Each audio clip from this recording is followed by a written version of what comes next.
Was this difficult? Absolutely. Was it necessary? Absolutely not. Did I do it? Yes, and we won together. Gamers, my name is KK and today we are doing thespiffingbrit challenge. This is extremely large YouTuber who dared to try the Monke only challenge in BTD6. He was pretty good at that, like for the beginner player, taking himself to round 93 is pretty darn impressive. But today, Big Daddy is gonna show him how to actually complete this challenge and actually make it even further. He did round 93 and the map he used was this one, Park Path. So I'm gonna set everything to default and the end round to 200. I doubt we'll reach round 200, but whatever. So powers, he used some powers, I won't. Sailing I will enable. Continuous, no, doesn't matter. And monkey knowledge, yes. Now the monkeys, everything is set, no restrictions. But I can just do like this. Since we have only Dirt Monkey here, what I will do is I do it just like that, so that we don't have any other tower. And now, how far can I go with this setup? You will see. It's gonna be a big surprise for some of you. Beautiful. So let's freaking begin. My plan is to go into the crossbows pretty soon, like almost immediately. We will need a few juggernauts to pop the leads on round 28. Other than that, shouldn't be that big of a problem. We might also have a few issues here and there, but nothing is gonna be a trouble to us until around 100 or so. So with this setup, like, you can do a lot, much more than thespiffingbrit, but don't even think like he must do this, like he's a bad player. No, he's just a beginner player, so don't judge him harshly, judge me harshly. Now it's time to do the real stuff. So on this map specifically, you wanna use the terrain to your advantage. Look at this spot for the juggernaut. This spike-a-pult is positioned probably the best way, so that you pop all the lead balloons that come out from the game. Because it always will hit the balloons, because the attack speed is more than enough to always have the spike balls flying in this trajectory. So this is probably one of the best spots for the purpose of just popping the leads, because we will be using the juggernauts for the different purposes, but just not yet. Also, the very important thing, like what differs the experienced players from the new ones. Okay, round 19 we afforded it. First, you don't spam the towers. It should be pretty obvious, because when you know what you're doing, you just do what specific steps, and you don't basically need anything else. So, also the big thing that thespiffingbrit missed in his thing was the concentrated damage. Like, he did have the monkeys all over the map. I can relate to this.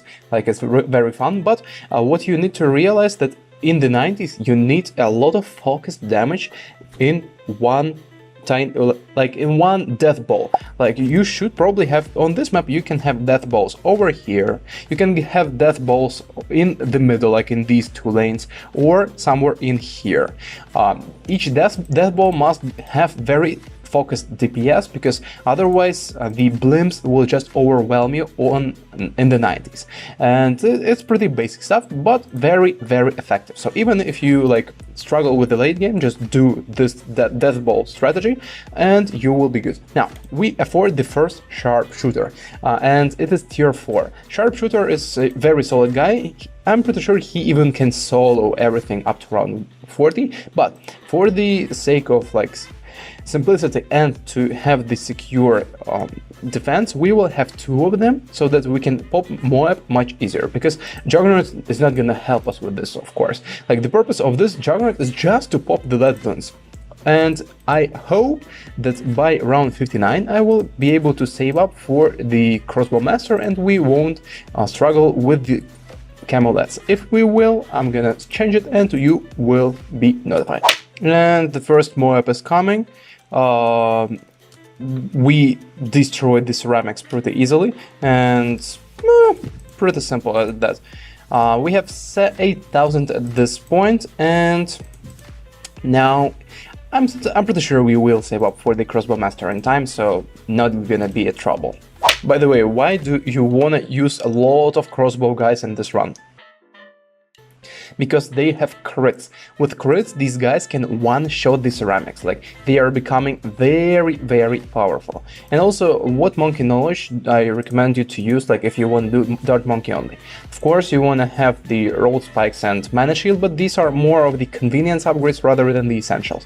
What you really want to have is the primary branch of monkey knowledge. As you can see, this tiny icon on top of my dart monkey, it is the icon that allows me to get the discount on one class of the primary towers. In our case, it's dart monkey. It can be tech shooter, it can be boomerang, ice, whatever. Just one of them will get the discount of, I think, 10%. So as you can see, in my crossbow master will cost me 25,600 instead of costing me 27k. This is a pretty significant thing, and it helps you a lot in the early and mid game. Also, you want to have double crossbow master, like it's essential. If you try to do this run, double crossbow master is a very important monkey knowledge. Crossbow master is the best tier 5 of the dart monkey, and it's one of the best tier 5s overall. So the thing that Spiffingbrit thought that Dart Monkey is one of the beginner things, no, this tower is very powerful. Also, look how OP are the spot for the Juggernaut. Juggernaut just pierces straight through everything, and his balls hit the balloons over here where they deal really good damage even to those that leak. Now we afford the first crossbow master. You want to position your crossbow masters very well, because otherwise it's gonna be a nightmare for you. So first crossbow master. With this crossbow master alone, we will deal with pretty much everything until round 76. So this is also very legit strategy. You don't spam a lot of low tier monkeys, you just try to rush tier 5 or tier 4 as soon as you can. Now, I will get the second crossbow master after this immediately, and I will place him in this spot. Why do I place him here, don't upgrade the first one? Very simple. As the same logic I told you in the beginning, we want to have the death ball. If you don't have the concentrated damage, like they should be relatively close, it's not going to be effective. If you have one crossbow master here and the second one, for example, over here, it's not going to be good enough. You want to have the literal double damage from these guys from this kind of monkey knowledge. Gorgeous. And see you with the second crossbow. Now, why am I placing so many towers? I told you in the beginning that you shouldn't spam the towers in the early game, but what am I doing? Why am I doing this right now? These are the preparations for the Plasma Monkey Fan Club. So we have the Super Monkey Fan Club that Spiffingbrit used in his run, but the Plasma Monkey is far superior from that guy. And you basically get him, and you need 20 other dart monkeys with the low tiers, which will help you with the transformation, because you need a lot of them, and they will all transform and become not just the regular super monkey as you get with the Super Monkey Fan Club, but they will become the plasma monkeys, which have a very significant damage against the blimps and pretty much against everything except the purple balloons. But in the late game we just don't have the purple balloons, so it's a very solid option. Now, as for DDTs, you want to get half of your dart monkeys, triple darts, onto the not 230 but instead 032 to allow them to have the camo vision. Even though your crossbow masters will deal with DDTs no problem in the beginner rounds, it will become an increasingly bad problem for you, so you need to think of it in advance, and we will be destroying the DDTs in the late game using these transformed dirt monkeys. Now, round 93, next round with the DDTs, and this is the round where Spiffingbrit died. It is more than doable with the two crossbow masters. As you could have seen, it's kinda pushing, but we should be just fine. Round 95 is where you get the majority of DDTs in this game, and it's gonna be pretty annoying, and you gotta be very careful with this one. Okay, beautiful, so far so good.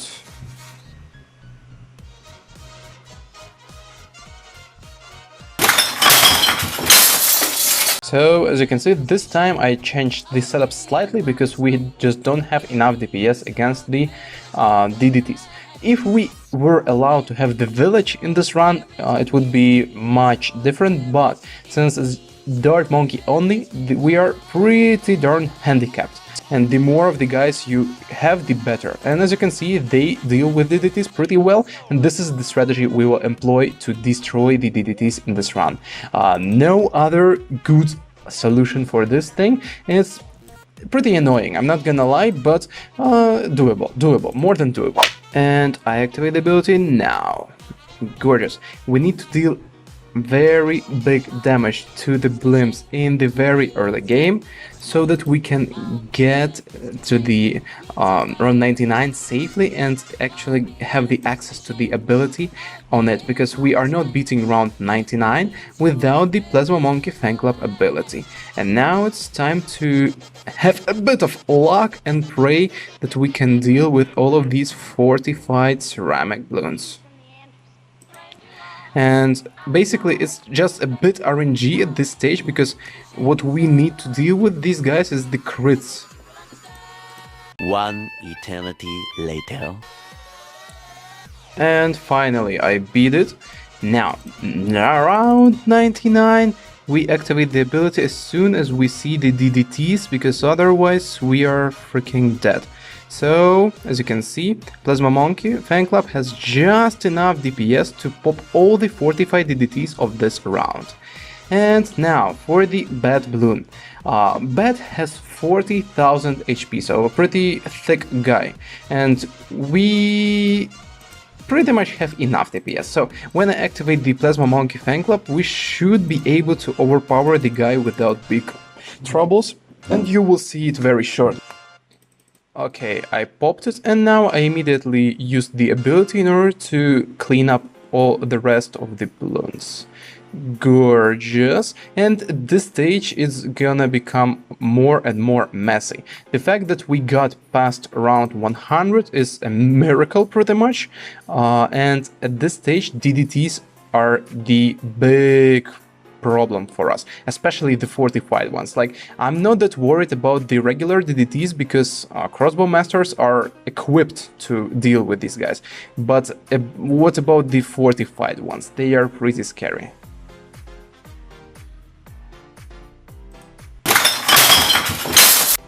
Now, I sold all of my crossbow guys. Here it is the timing ability rounds, and we can do nothing about this. We wait for the first fortified DDT to come close to us now, and we pop it. Now I sell my initial Plasma Monke Fan Club guy, and I get the Plasma Monke in this one of my regular fan clubs.